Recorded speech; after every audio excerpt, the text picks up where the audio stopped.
Hi friends, welcome to Shamees kitchen. എല്ലാവർക്കും സുഖമാണല്ലോ. ഇന്ന് നമ്മൾ തയ്യാറാക്കുന്നത് വളരെ ടേസ്റ്റി ആയിട്ടുള്ള നല്ലൊരു എഗ് റോസ്റ്റ് ആണ്. 1-2 സ്പെഷ്യൽ ചേരുവകൾ കൂടി ചേർത്തിട്ട് നമ്മൾ വളരെ ടേസ്റ്റി ആയിട്ട് തയ്യാറാക്കുന്ന ഒന്നാണിത്. ഉറപ്പായിട്ട് നിങ്ങൾക്ക് എല്ലാവർക്കും ഇത് നല്ലപോലെ ഇഷ്ടമാവും. എന്നാൽ ശരി, ഇതെങ്ങനെയാണ് തയ്യാറാക്കുന്നത് നോക്കാം. ഫസ്റ്റ് നമുക്ക് ഒരു തവയിലേക്ക് 1 ടീസ്പൂൺ അളവിൽ ഓയിൽ ഒഴിച്ചു കൊടുക്കാം. ഇതിൻ്റെ കൂടെ പിന്നെ നമുക്ക് വേണ്ടത് ഒരു 1/4 ടീസ്പൂൺ അളവിൽ മഞ്ഞൾപ്പൊടിയാണ്. കൂടെ തന്നെ 1/2 ടീസ്പൂൺ അളവിൽ മുളക് പൊടി കൂടി ചേർക്കുകയാണ്. ഇനി ഇതിലേക്ക് ഒരു 1/4 ടീസ്പൂൺ അളവിൽ ഉപ്പ് കൂടി ചേർത്ത് കൊടുക്കാം. ഇനി നമുക്കിതിലേക്ക് മുട്ട ചേർത്ത് കൊടുക്കാം. ഞാനിപ്പോൾ ഒരു 5 മുട്ടയാണ് എടുത്തിട്ടുള്ളത്. അതുകൂടി ഇട്ടതിന് ശേഷം നമുക്കിത് നല്ലതുപോലെ ഒന്ന് വറുത്തെടുക്കാം. ഒരു മീഡിയം ഫ്ലെയിമിൽ വെച്ചിട്ട് നമ്മൾ നല്ലതുപോലെ ഒന്ന് ചൂടാക്കി എടുത്താൽ മതി. ഒരു 30 സെക്കൻഡ് മാത്രം ഒന്ന് റോസ്റ്റ് ചെയ്തെടുത്താൽ മതിയാവും.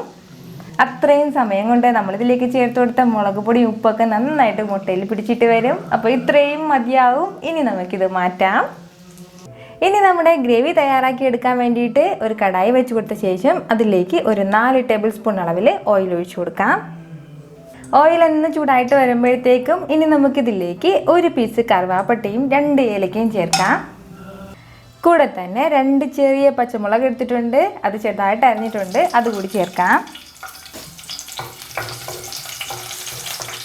ഇനി ഇതിലേക്ക് നമുക്ക് സവാള ചേർത്ത് കൊടുക്കാം. ഒരു 3 മീഡിയം സൈസ് സവാളയാണ് ഞാൻ എടുത്തിട്ടുള്ളത്. അപ്പോൾ കുറച്ച് ഗ്രേവിക്ക് വേണ്ടിയിട്ടാണ് ഇത്രയും സവാള എടുത്തിട്ടുള്ളത്. ഗ്രേവി കുറച്ച് മതിയെങ്കിൽ 2 വലിയ സൈസ് സവാള എടുത്താലും മതിയാവും. ഇത് ചെറുതായിട്ടൊന്ന് വഴറ്റി കൊടുത്തു കഴിഞ്ഞാൽ ഇനി ഇതിലേക്ക് നമുക്ക് ആവശ്യത്തിനുള്ള ഉപ്പ് കൂടി ചേർക്കാം.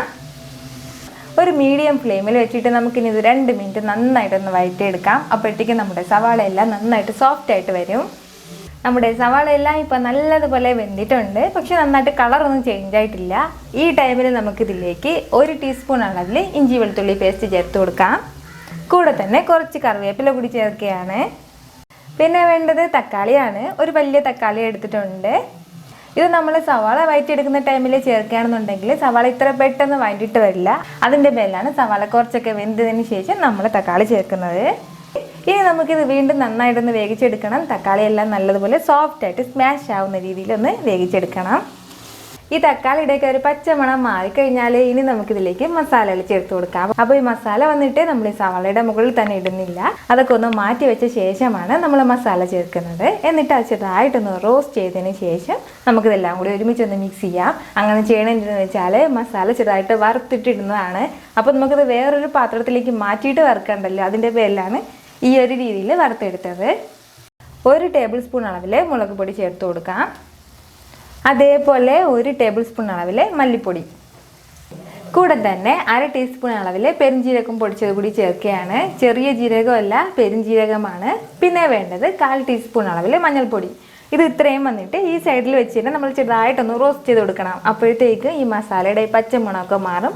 നമ്മുടെ മസാല എല്ലാം ഇതുപോലെ ഒന്ന് റോസ്റ്റ് ചെയ്ത് എടുത്തു കഴിഞ്ഞാൽ പിന്നെ നമുക്ക് ഫുള്ള് ഒന്ന് മിക്സ് ചെയ്ത് എടുക്കാം. ഇത് ഇത്രയും നന്നായിട്ടൊന്ന് മിക്സ് ചെയ്ത് കഴിഞ്ഞാൽ പിന്നെ നമ്മളിതിലേക്ക് ചേർക്കുന്നത് 1 ടേബിൾ സ്പൂൺ അളവിൽ പുളിവെള്ളമാണ്. എഗ് റോസ്റ്റിന് ഒരു ചെറിയൊരു പുളിപ്പൊക്കെ ആയിട്ട് ഒരു പ്രത്യേക ടേസ്റ്റ് ആയിരിക്കും. അപ്പോൾ അതുകൂടി ചേർക്കാം. ഇത് ഇത്രയും ആയിക്കഴിഞ്ഞാൽ ഇനി നമുക്കിതിലേക്ക് ആവശ്യത്തിനുള്ള വെള്ളം ചേർത്ത് കൊടുക്കാം. ഞാനിപ്പോൾ 1 ഗ്ലാസ് അളവിലാണ് വെള്ളം എടുത്തിട്ടുള്ളത്, അത് ചേർക്കാം. അപ്പോൾ നമുക്ക് കുറച്ച് ഗ്രേവി കൂടുതൽ വേണമെന്നുണ്ടെങ്കിൽ അതനുസരിച്ചിട്ട് വെള്ളം ചേർക്കാം. ഇനി ഇത് നമ്മളൊരു 2 മിനിറ്റ് ലോ ഫ്ലെയിമിൽ വെച്ചിട്ട് നല്ലതുപോലെ ഒന്ന് തിളപ്പിച്ചെടുക്കണം. അപ്പോഴത്തേക്കും നമ്മുടെ മസാലയും നമ്മുടെ കറിയെല്ലാം നന്നായിട്ട് റെഡി ആയിട്ട് വരും. എന്നാൽ ശരി, ഒരു 2 മിനിറ്റ് നല്ലതുപോലെ ഒന്ന് തിളക്കട്ടെ. പിന്നെ നമ്മുടെ ചാനൽ ഇതുവരെ സബ്സ്ക്രൈബ് ചെയ്യാതെയാണ് കാണുന്നവരുണ്ടെങ്കിൽ ഒന്ന് സബ്സ്ക്രൈബ് ചെയ്തേക്കണേ പ്ലീസ്. പിന്നെ തൊട്ടടുത്തുള്ള ബെല്ലൈക്കൺ കൂടി ഒന്ന് ക്ലിക്ക് ചെയ്തേക്കണേ. നമ്മുടെ ഗ്രേവിയെല്ലാം ഇപ്പം നന്നായിട്ട് തിളച്ചിട്ട് വരുന്നുണ്ട്. ഇനി നമുക്കിതിലേക്ക് ചേർക്കേണ്ടത് ഒരു ചെറിയൊരു പീസ് ശർക്കരയാണ്. നമ്മൾ ഈ ശർക്കര ചേർക്കുന്നത് എന്തിനെന്ന് വെച്ചാൽ ഇതിലേക്ക് നമ്മൾ പുളിയെല്ലാം ചേർത്തില്ലേ, അപ്പോൾ ആ പുളിയൊക്കെ ഇങ്ങനെ ഫ്രണ്ടിൽ നിൽക്കും. ആ പുളിയുടെ ടേസ്റ്റൊക്കെ ഒന്ന് ബാലൻസ് ചെയ്യാൻ വേണ്ടിയിട്ടാണ് ഈ ഒരു ചെറിയൊരു പീസ് ശർക്കര ചേർക്കുന്നത്. ഇനി നമുക്കിതിലേക്ക് നമ്മൾ നേരത്തെ ഫ്രൈ ചെയ്ത് വെച്ചിരുന്ന മുട്ട ചേർത്ത് കൊടുക്കാം. ആ മുട്ടയെല്ലാം ചെറുതായിട്ട് ഒരു കത്തി കൊണ്ട് വരഞ്ഞു കൊടുത്തിട്ടുണ്ട്. എന്നിട്ടാണ് ഇതിലേക്ക് ഇട്ടിട്ടുള്ളത്. അപ്പോൾ ഇതിലേക്ക് മസാലയൊക്കെ നന്നായിട്ട് പിടിക്കാൻ വേണ്ടിയിട്ടാണ് അങ്ങനെ വരഞ്ഞിട്ടത്. ഫൈനലി ഇതിലേക്ക് വേണ്ടത് കുറച്ച് മല്ലിയില കൂടിയാണ്. ഇനി നമുക്കിത് നല്ലതുപോലെ ഒന്ന് മിക്സ് ചെയ്ത് കൊടുക്കാം. ഓഹോ എന്ന് പറഞ്ഞിട്ട് കഴിക്കാൻ പറ്റുന്ന വളരെ ടേസ്റ്റി ആയിട്ടുള്ള ഒരു എഗ് റോസ്റ്റാണ്. ഉറപ്പായിട്ടും നിങ്ങൾക്ക് ഇത് നല്ലതുപോലെ ഇഷ്ടമാവും. പെട്ടെന്ന് നമ്മൾ തയ്യാറാക്കി എടുത്തില്ലേ എഗ് റോസ്റ്റ്. അപ്പോൾ നിങ്ങളിത് ട്രൈ ചെയ്ത് നോക്കുമല്ലോ. പിന്നെ നമ്മുടെ ചാനൽ സബ്സ്ക്രൈബ് ചെയ്യുന്ന കാര്യം മറക്കരുത്. ഈ വീഡിയോ നിങ്ങൾക്ക് ഇഷ്ടമായാൽ ലൈക്ക് ചെയ്യാനും ഇത് മറ്റുള്ളവർ കാണണമെന്ന് ആഗ്രഹിക്കുന്നുണ്ടെങ്കിൽ ഷെയർ ചെയ്യാനും മറക്കരുത്. വീണ്ടും നല്ലൊരു റെസിപ്പിയുമായിട്ട് വരുന്നവരേക്കും എല്ലാവരെയും ഹാപ്പി ആയിട്ടിരിക്കുക, സന്തോഷമായിട്ടിരിക്കുക, ചിരിച്ചോണ്ടിരിക്കുക. Take care dear friends.